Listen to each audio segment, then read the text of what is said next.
Bienvenue sur votre chaîne. Aujourd'hui nous allons faire le week-end marathon, avec les épisodes 14 à 17. Abonnez-vous si cela n'est pas encore fait, et cliquez sur la cloche de notif, pour être informé des sorties de vidéos en temps réel. Dans le début de l'épisode 14, le transfert de Harry se prépare.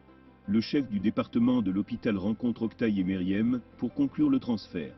Et les rassure que Meriem est contente. Quant à Savache, les enquêtes se poursuivent toujours en mode détective, il veut tout faire pour coincer le procureur, et le dénoncer. Duclu et lui cherchent des preuves.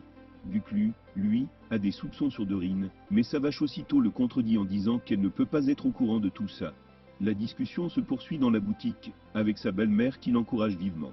Octaï tente de séduire Meriem, il l'invite même dans un hôtel où il lui offre des cadeaux.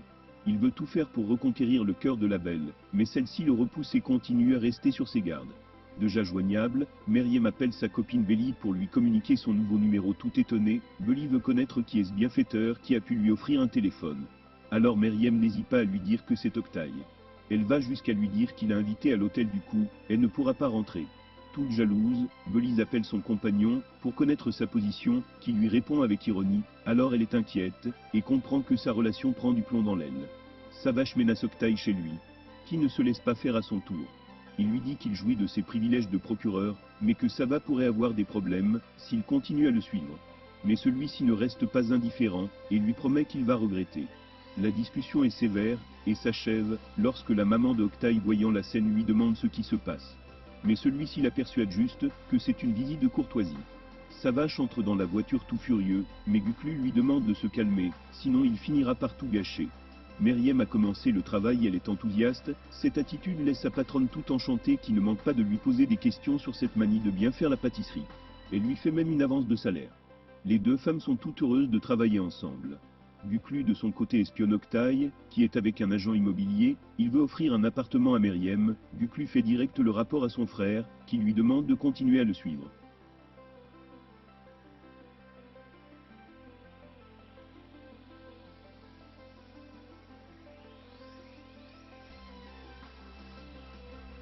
Octaï est en pleine discussion d'affaires, avec Dorine dans son bureau. Il lui remet la clé USB, qui contient toutes les preuves contre elle, et lui demande de collaborer avec lui, et de contrôler les faits et gestes de Savache. Et entre parenthèses lui fait des petites dragues. Elle sort de son bureau rassurée. Octaï appelle sa belle qui sort de son nouveau job pour lui faire le compte rendu de la maison qu'il a louée pour elle. Elle est toute étonnée, et accepte vivement d'aller voir cet endroit. Duclu l'aperçoit, et fait direct le compte rendu à son frère, qui lui demande de ne pas la lâcher des yeux, qu'il continue à la suivre. Pendant ce temps il est en pleine conversation avec sa belle-mère, qui elle aussi à son tour, lui fait le compte rendu des performances de Meriem. Elle lui présente même le gâteau qu'elle a fait. Alors Savache très surpris replonge dans son rêve, où il est avec Meriem. Son rêve s'interrompt, lorsqu'il reçoit le coup de fil de Dorine, qui l'invite dans un restaurant. Il prend congé de sa belle-mère, et s'en va. Octaï appelle sa belle, toujours pour la séduire qu'elle vienne le retrouver à l'hôtel, qu'il a réservé pour eux pour qu'ils passent une belle nuit. Elle accepte sans se laisser le choix, puis elle prend la route pour l'hôtel. Toujours suivi par Duclu, il arrive sur les lieux, prend le numéro de la chambre, à la réception pour mieux confirmer ses découvertes. Il appelle donc, c'est Meriem qui décroche à son appel. Alors il envoie le message à son frère qui est en plein tête-à-tête avec Dorine. Savache prend rapidement la route, et arrive à l'hôtel pour enfin coincer Meriem et Savache. Les deux hommes s'en vont dans la pièce où se trouvent les deux tourtereaux.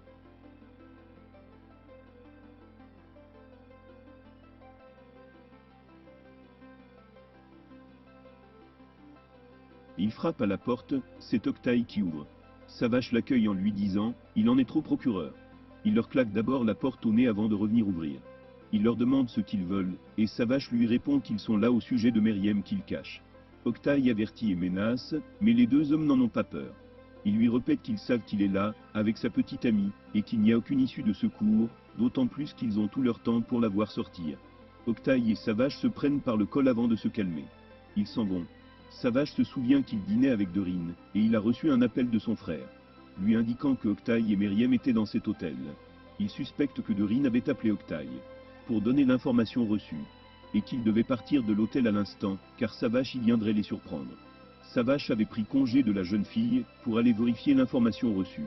Pendant ce temps, Octaï paniquait dans la chambre d'hôtel, il invite sa compagne à la fuite. Il ne dit cependant pas ce qu'il doit fuir, ainsi entraînant la jeune femme dans sa fuite effrénée. Savache roulait comme un fou sur la route pour les trouver sur place.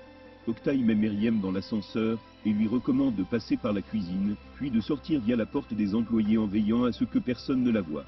Elle est inquiète pour lui, pourtant elle est très malheureuse. Elle manque de tomber sur Guclu en arrivant en bas, elle est obligée de remonter. Elle repart dans la chambre retrouver Octaï.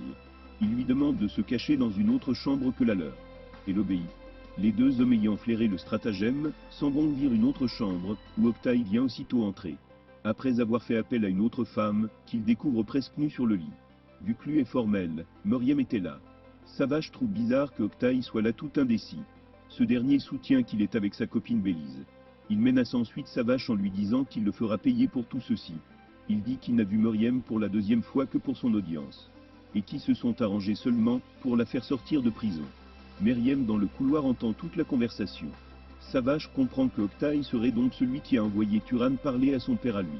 Il répond qu'il n'a fait que ce qui était nécessaire, et uniquement pour Bélise. Savage est en colère. Il dit à Octaï qu'il est lui-même un criminel, s'il joue autant avec la vie des gens. Il se dit homme de loi, mais il n'en est rien. Il profite pour dire à Bélise qu'elle ne vaut rien, en se donnant ainsi pour avoir du succès. Myriam a tout entendu. Elle est émue par les propos de Savage.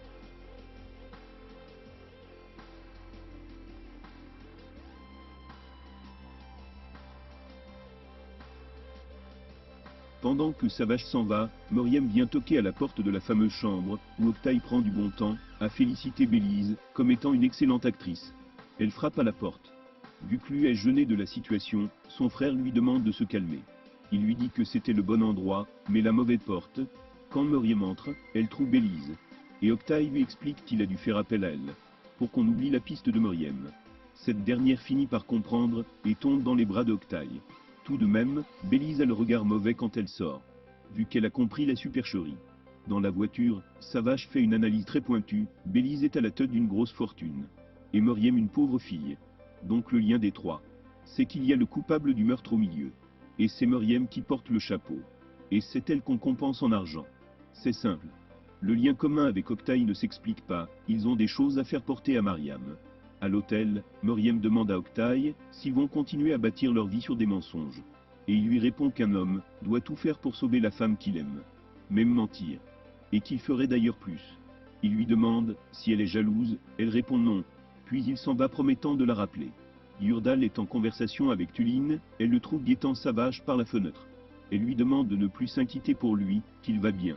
Pas besoin qu'il soit toujours aussi pensif à son sujet.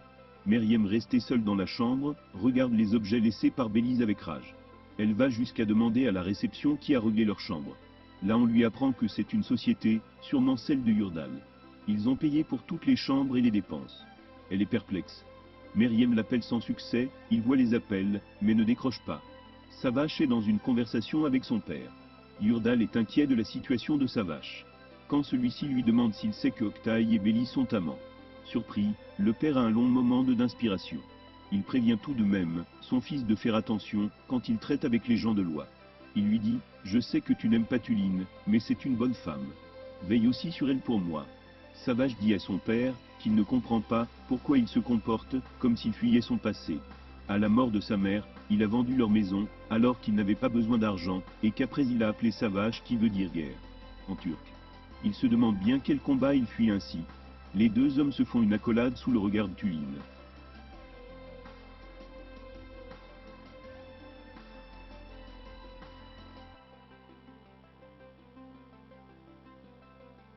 Octaï appelle Dorine pour la remercier de son coup de main, et elle lui dit qu'il lui doit déjà pas mal de sorties de situation. Et il dit qu'ils sont amis et que ça ira. Il arrive cependant chez Bélise, qu'il attendait impatiemment. Ils passent du bon temps ensemble et Bélise lui signifie qu'elle voudrait qu'il ne fréquente plus Myriam. Il en rit, et lui promet d'être toujours avec Bélise.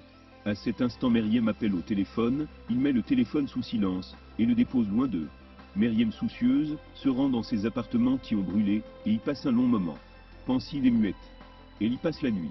Dans la journée, elle se retrouve sur la tombe de Seving. Elle lui demande pardon d'avoir gâché sa vie et de celle de son fiancé, qui est perdu actuellement. La mère de la défunte la trouve là et lui demande si elle est venue calmer sa conscience. Elle ne peut que lui opposer des larmes, disant qu'elle n'est pas coupable, mais qu'elle s'en veut. La maman la chasse et lui demande de plus jamais venir voir sa fille qu'elle a tuée. Savage appelle Guclu et lui dit qu'il pense que Octaï utilise Myriam comme il veut. Il charge donc son frère d'aller la rencontrer et de causer avec elle pour tenter d'en savoir plus. Meriem continue de souffrir de ce qu'elle vient de subir. Guklu est informé que Meriem tente de changer de clinique à son père. Elle se rend probablement à la clinique Eldoun et Guklu s'en va pour la rencontrer. Durant le petit déjeuner, chez Bélise. Celle-ci lui demande pourquoi il ne veut pas lâcher Meriem pour qu'il soit enfin heureux.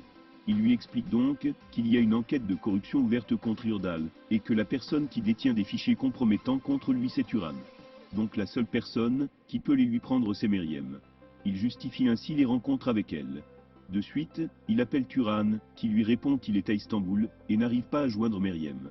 Oktay l'informe qu'elle a changé de numéro, et qu'il lui envoie le nouveau. Cependant, Turan veut se rendre à la clinique, et Oktay ne veut pas qu'il y aille seul. Il insiste donc pour que Turan l'attende, et qu'ils aillent ensemble. Il refuse d'ailleurs de lui donner l'adresse. Quand il revient trouver Belly sur la table, elle est furieuse, et lui demande ce qui se passe. Il lui dit qu'il doit absolument rencontrer Meriem et Bélise lui demande pourquoi il ne peut procéder autrement. Il répond qu'elle préfère donc qu'il aille prendre les fichiers chez Turan. Au final, il lui dit qu'elle ne doit pas abuser de sa position, que l'argent lui donne, même s'il vit avec elle. Il lui répond « Et alors, c'est avec l'argent de Meriem que tu vis ?» Sur ces mots, Oktay s'en va. Le détective ami d'Oktay continue de suivre Burchu pour savoir dans quelle nouvelle affaire elle travaille. Mais sans suite, Oktay appelle Meriem pour savoir si Durand l'a appelé et à quelle heure il compte passer à la clinique. Mais celle-ci veut savoir pourquoi hier, il ne décrochait pas le téléphone. Il lui répond que le téléphone était en mode silence. Elle lui répond qu'elle ne sait pas pour Turan. À la police, Burchu est commise à gérer le dossier de l'enquête sur les Sargunes. Elle en est fière, et son chef confirme à ses directeurs qu'elle est une personne de confiance et de surcroît efficace. Les archives doivent être récupérées et analysées par la police aussitôt. Ertan insiste auprès de Burchu pour avoir l'information, mais Burchu est dur et s'en va. Elle lui répète qu'ils ne sont pas amis, s'il souhaite aller se saouler, qu'il y aille avec les autres collègues.